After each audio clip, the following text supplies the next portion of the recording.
안녕하세요. 오늘 저희와 함께 깊이 파고들어 볼 주제, 바로 계약서에 종종 보이는 도산 해지 조항입니다. 혹시 거래하던 회사가 갑자기 회생 절차 들어간다. 이럴 때 미리 써둔 이러면 계약 끝낸다. 이 조항. 과연 그대로 효력이 있을까요? 특히 양쪽 다 아직 할 일이 남아있는 그런 계약, 쌍방 미희행 쌍모 계약이라고 하죠. 이런 경우는 상황이 좀 더 복잡해지는데요. 오늘은 바로 이 문제를 다룬 법률 분석 자료, 그중에서도 최근에 관심이 뜨거웠던 서울고등법원 판결이죠. 2011 나 2029 사고칠. 이 판결을 분석하신 신동욱 판사님 글을 중심으로 한번 그 핵심을 파헤쳐 보겠습니다. 이번 탐구를 통해서 저희는 이 도산 해지 조항, 이게 도대체 뭐고 왜 이렇게 논란이 되는지, 그리고 우리 법원이 당사자 간의 약속이랑 또 회생이라는 공적인 제도 사이에서 어떤 기준을 갖고 균형을 찾아가는지 그 과정을 좀 생생하게 전해드리려고 합니다. 아마 계약 업무를 하시거나 거래 상대방의 재정 상태 때문에 고민해 보신 적 있다면 오늘 얘기가 특히 흥미로우실 거예요. 자, 그럼 본격적으로 한번 시작해 볼까요?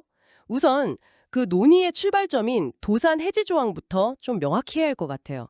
이게 정확히 어떤 거고 또 기업들은 왜 이걸 계약서에 넣으려고 하는 건가요? 네, 그 도산해지 조항은 말 그대로 계약 상대방이 뭐 파산이라든지 회생 절차 개시 같은 이런 재정적인 어려움, 그러니까 도산 사유가 생기면요, 다른 쪽 당사자가 계약을 바로 혹은 뭐 정해진 기간 후에 해지할 수 있도록 미리 정해두는 약속입니다. 아, 미리 정해두는 거군요. 그렇죠. 이걸 계약서에 넣는 가장 큰 이유는 역시 위험 관리 차원입니다.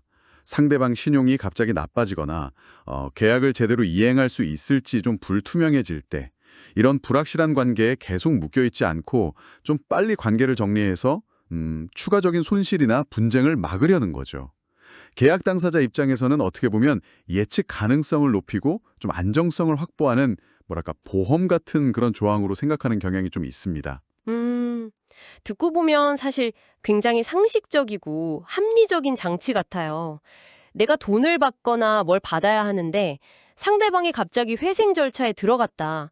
그럼 약속이 제대로 지켜질지 당연히 불안하잖아요. 그럴 때 계약 빨리 끝내고 다른 길 찾는 게 어떻게 보면 당연해 보이는데 이게 왜 법적으로 문제가 되는 걸까요? 이게 단순한 약속 이행, 뭐 그런 차원의 문제가 아닌가 보네요. 네, 바로 그 지점이 핵심입니다. 이게 단순 약속 이행 차원을 넘어서요, 채무자 회생 및 파산에 관한 법률이라고 있죠. 흔히 채무자 회생법이라고 부르는. 네, 채무자 회생법. 네, 이 법하고 충돌할 가능성이 있어서 그래요. 이 법의 중요한 목표 중 하나가 재정적으로 어렵지만 그래도 살아날 가능성이 있는 기업을 살리는 것, 즉 회생을 돕는 거거든요. 특히 채무자 회생법 제109조 제1항, 이게 중요합니다. 아, 109조 1항이요? 네, 이 조항이 뭐냐면 회생 절차가 딱 시작됐을 때 채무자랑 상대방 양쪽 다 아직 계약상 의무를 완료하지 않은 상태, 그런 계약 있잖아요. 네네. 아까 말씀하신 쌍방 미행 쌍무계약. 그렇죠. 바로 그 쌍방 미행 쌍무 계약에 대해서 법원이 선임한 관리인이라는 사람이 있어요. 회생기업 관리하는 사람이죠. 네, 관리인. 이 관리인한테 그 계약을 계속 이행할 건지 아니면 여기서 해제나 해지를 할 건지 이걸 선택할 수 있는 권한을 줍니다. 아, 관리인에게 선택권을 준다. 네. 이게 회생하려는 기업한테 꼭 필요한 계약은 살리고 좀 불리하거나 부담스러운 계약은 정리할 기회를 주는 거예요. 그래야 회생 성공 가능성이 높아지니까요. 아주 중요한 제도적 장치죠. 회생을 위한 아주 핵심적인 권한이다. 이런 말씀이시네요. 그렇습니다. 그런데 이 도산해지 조항은 관리인이 이런 선택권을 써보기도 전에요, 그냥 단순히 회생 절차가 시작됐다는 그 사실 자체만으로 상대방한테 계약 해지할 권리를 줘버리는 거예요. 아, 만약에 그 계약이 회생하려는 기업의 영업에 아주 필수적인 핵심 계약이라면 어떻게 될까요? 예를 들어서 뭐 공장 돌리는데 꼭 필요한 원자재 공급 계약이라든지 아니면 오늘 다룰 사건처럼 핵심적인 솔루션 라이센스 계약이라든지 네네. 상대방이 도산해지 조항 딱 들이대면서 계약 끝 해버리면 관리인은 선택권 써보지도 못하고 그냥 무력화되는 거죠. 그럼 기업 회생 자체가 막혀버릴 수도 있는 거고요. 아, 이제 그 충돌 지점이 명확하게 보이네요. 그러니까 당사자끼리 한 약속, 계약 자유 원칙이랑 기업을 살리려는 회생제도의 공익적 목적, 이게 정면으로 딱 부딪히는 거군요. 계약서대로 하자니 회생이 어려워지고 회생을 살리자니 계약 자유가 좀 흔들리는 것 같고, 야, 이거 진짜 어려운 문제네요. 그럼 우리 법원은 이 딜레마 앞에서 어떤 기준을 가지고 있나요? 대법원 입장이 궁금한데요. 네, 이 문제에 대해서 대법원이 기준을 제시한 아주 중요한 판결이 하나 있습니다. 2007년에 나온 2059-38263 판결인데요. 이 판결에서 대법원은 일단 도산 해지 조항 그 자체는 당사자끼리 합의한 거니까 원칙적으로 계약 자유의 원칙상 유효하다고 봤습니다. 무조건 무효라고 한 건 아니에요. 아, 원칙은 유효하다. 네. 하지만 여기서 아주 중요한 예외 조건을 달았습니다. 예외 조건이요? 네. 만약 특정 사안에서 그 도산 해지 조항의 효력을 그대로 인정해버리는 것이 채무자회생법 11조가 관리인한테 준 그 계약 선택권 있죠. 네, 선택권. 네. 그 선택권을 실질적으로 빼앗아서 그 취지를 완전히 무력화시키는 이걸 법률용어로 형해화시킨다고 하는데요. 형해화. 지난번에도 잠깐 설명해 주셨는데 뼈대만 남고 속은 비는 뭐 그런 뜻이었죠. 구체적으로 어떤 상태를 말하는 걸까요? 맞습니다. 법 조문은 있는데 그게 제 기능을 전혀 못하게 만드는 상황이죠.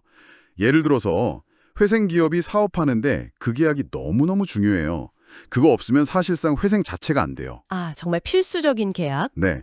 그런데 단지 회생 절차가 시작됐다는 이유만으로 상대방의 계약을 해지할 수 있게 해버리면 관리인이 이 계약 우리 회사에 꼭 필요하니까 계속 이행합시다 라고 선택할 권리가 아예 의미가 없어져 버리잖아요. 그렇죠. 선택할 기회 자체가 없어지는 거네요. 바로 그런 경우가 형해화에 해당될 수 있다는 겁니다. 그러니까 원칙은 유효. 하지만 회생제도의 어떤 핵심적인 목적을 침해할 정도로 너무 중대한 영향을 미친다. 그러면 이제 브레이크를 걸 수 있다. 약간 안전장치 같은 걸 마련해 둔 셈이군요. 정확합니다.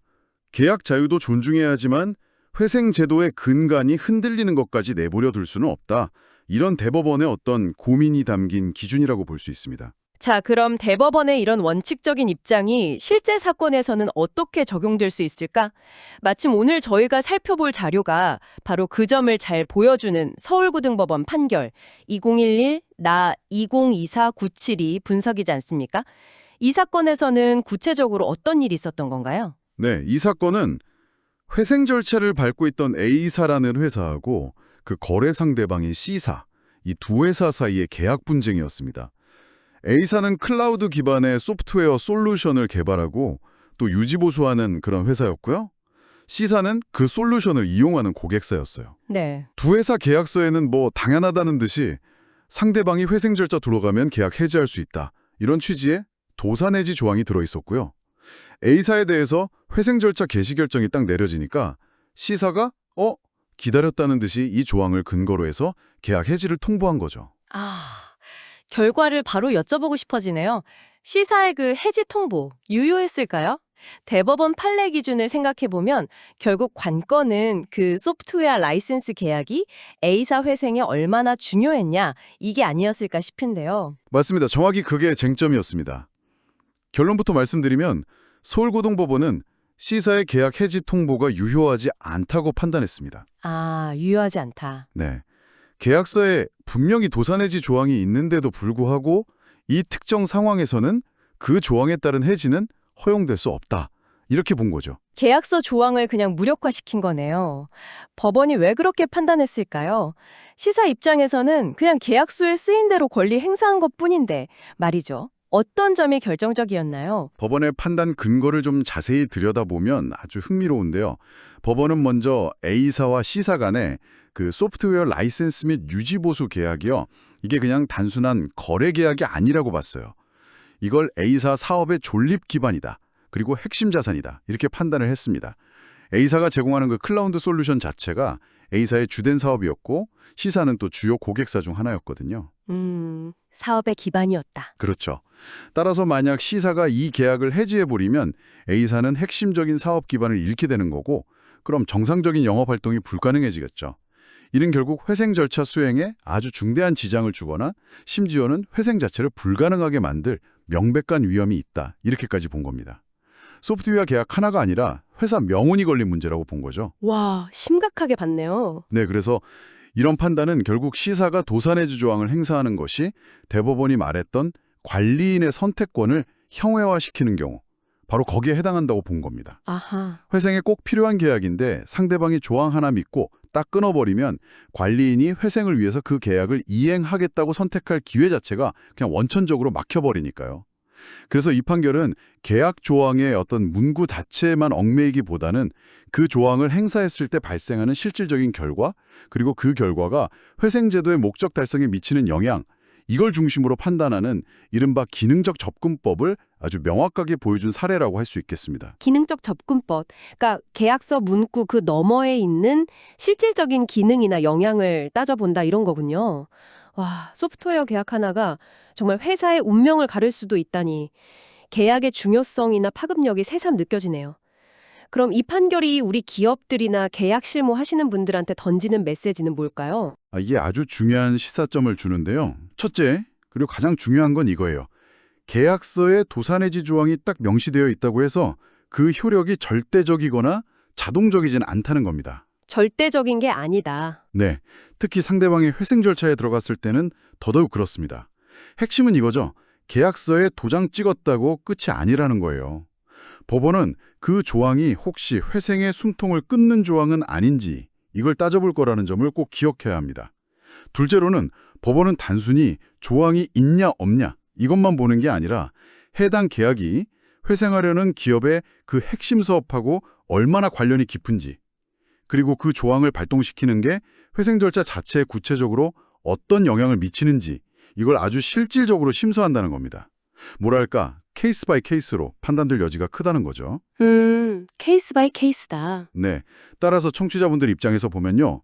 만약 거래 상대방이 회생 절차에 들어갔을 때 내가 가진 도산해지 조항이 무조건 유효할 거다. 이렇게 기대하기는 좀 어려워졌다는 의미입니다. 만약 그 계약이 상대방 생존에 정말 필수적인 거라면 법원이 잠깐 하고 제동을 걸 가능성이 있다는 거죠. 네. 반대로 만약 청취자분이 속한 기업이 좀 어려움을 겪어서 회생 절차를 밟게 됐다. 그러면 사업 유지에 꼭 필요한 계약인데 상대방이 도산해지 조항만 딱 내세워서 일방적으로 끊으려고 할 때 이걸 막고 사업을 계속 이어갈 수 있는 어떤 법적인 논리가 존재한다. 이런 희망을 가질 수도 있다는 뜻이기도 하고요. 이걸 더 우선할 거냐 하는 그런 가치 충돌의 문제로 귀결되는군요.